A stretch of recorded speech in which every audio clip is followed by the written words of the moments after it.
Saludos, Monsabetti Rivas les habla en una asignación especial de la asignatura Derecho Laboral. En esta ocasión nos estaremos refiriendo a el salario y trataremos diferentes aspectos relacionados con el tema. Iniciemos nuestra intervención definiendo el salario tal cual lo establece nuestra Ley 1692 o Código Laboral Dominicano, que en su artículo 192 define el salario como la retribución que el patrono debe pagar al trabajador como compensación del trabajo realizado. A esta definición podemos agregarle que mediante esta remuneración el empleado puede beneficiarse de su contribución en tiempo y esfuerzo a la empresa para la que presta sus servicios. Recordemos y démonos un breve paseo por lo que significaba el salario en la antigüedad. En la antigüedad no existía un salario como lo conocemos hoy.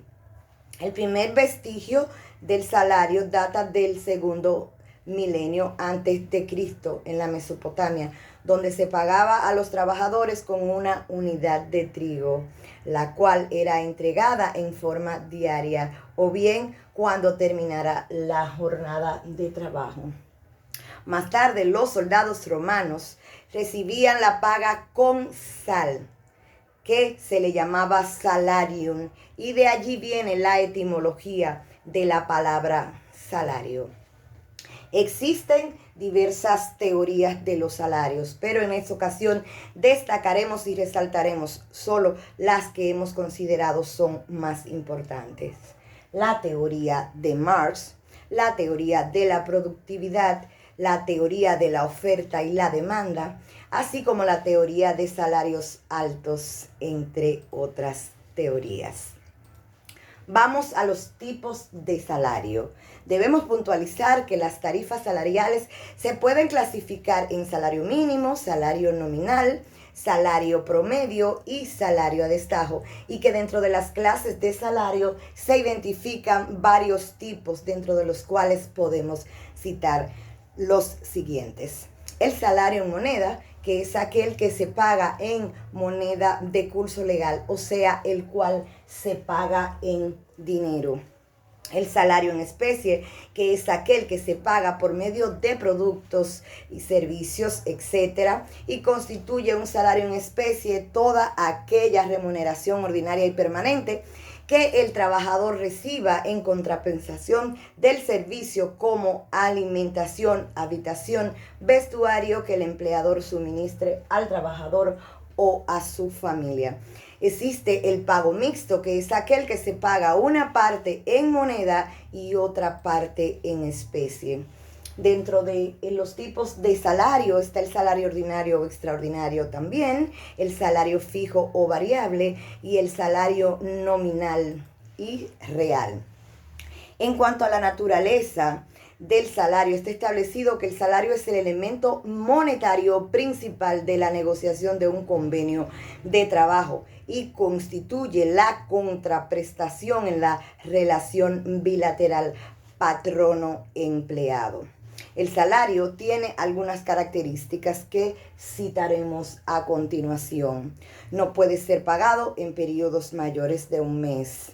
El salario se estipula y se paga en moneda de curso legal, según dice el artículo 195. El salario estipulado en el contrato de trabajo en ningún caso puede ser inferior al salario mínimo legalmente establecido, según versa en nuestro artículo 193.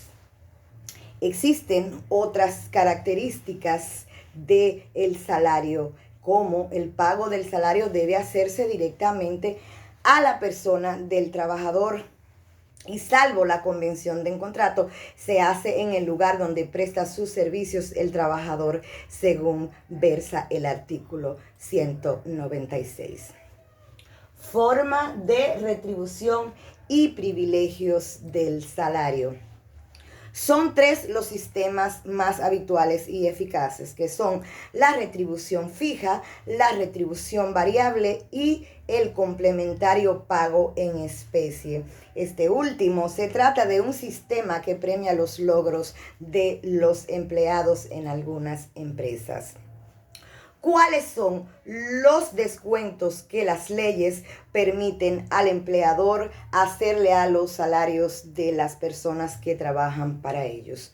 En cuanto a los descuentos que son permitidos, está el pago del salario, puede ser objeto, aclaramos, de algunos descuentos que, como dijimos anteriormente, establece nuestra ley.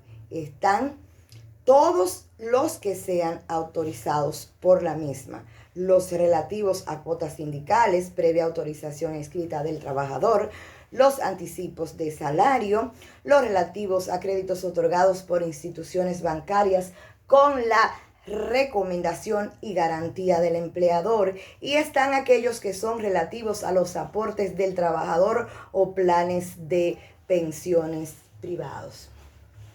Todos los salarios tienen una protección y es importante señalar que la ley establece una serie de garantías y protecciones especiales que lo defienden frente a actos del mismo empresario, a los acreedores del empresario o incluso a los propios actos del trabajador, asegurando así que este salario va a cumplir su objetivo y cubrir las necesidades del trabajador y, por supuesto, de su familia.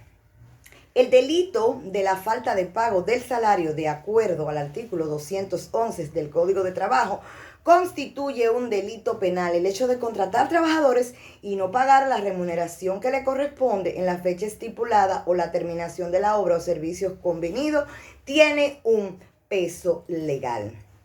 El salario mínimo. Su origen deriva de la Revolución Francesa.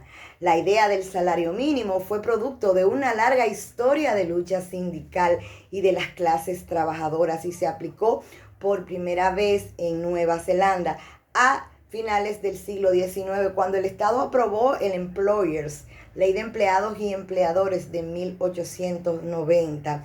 Se estableció un salario mínimo por las jornadas de 8 horas. Esto sí que marca un hito en la historia del salario mínimo y forma parte de los principales logros en la reivindicación y defensa de la clase obrera en el mundo. El salario mínimo o remuneración mínima a la cantidad de dinero que debe cobrar mensualmente un trabajador según lo establecido en las leyes vigentes de nuestro país, calculado en base a una relación de cantidad de dinero y cantidad de horas trabajadas. La fijación del salario de ley. Su fijación es competencia del Comité Nacional de Salarios, que es un organismo dependiente del Ministerio de Trabajo, pero en el cual intervienen 1 o 2 representantes de los empleadores y de los trabajadores. O sea, que es un asunto tripartito al momento de tomar esta decisión de fijar el salario de ley. El salario de Navidad, o el famoso doble como comúnmente lo conocemos los dominicanos. Este corresponde al salario número 13 por ley y que debe ser otorgado a todo trabajador dominicano, siendo el artículo 219 del Código de Trabajo el que hace referencia al mismo.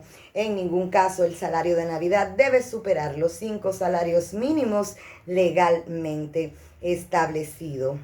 Participación de los trabajadores en beneficio de la empresa. La participación de los trabajadores en los beneficios de la empresa es el derecho que tienen los trabajadores de recibir de sus patronos, con ciertas excepciones, un porcentaje de las ganancias obtenidas. El Código de Trabajo de la República Dominicana, Ley 1692, establece en los artículos 223 al 227 la obligatoriedad de las empresas de otorgar una participación equivalente al 10% de las utilidades o beneficios netos anuales a todos sus trabajadores. Hasta aquí mi participación, esperando que los aportes que he hecho en el día de hoy puedan ser de provecho para todos ustedes. Muchísimas gracias. Monsabetti Rivas estuvo con todos ustedes.